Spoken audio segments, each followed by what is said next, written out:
Dans notre cas, domaine de l'Arjol, on a planté à peu près 1250 mètres de haies, ce qui fait à peu près 700 arbres. Et ici, vous avez un cas donc d'une plantation de bordure.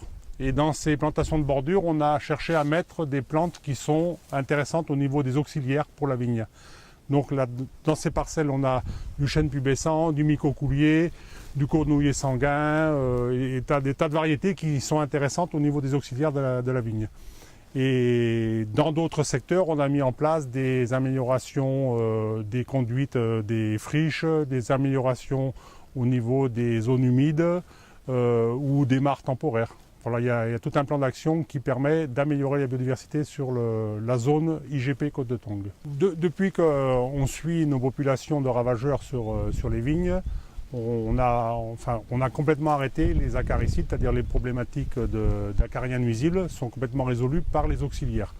Alors, ce qui se passe, je ne sais pas si c'est les techniques d'entretien du sol ou les choix des produits ou le fait d'améliorer la biodiversité des bordures. Toujours est-il que maintenant, on a des populations très importantes d'auxiliaires. On fait des comptages tous les 15 jours quand on démarre les groupes de protection raisonnée et on évalue la quantité de population des nuisibles et des auxiliaires. On se retrouve toujours avec des populations d'auxiliaires très importantes. Donc là, on n'est même pas dans un équilibre naturel, on est dans un déséquilibre favorable.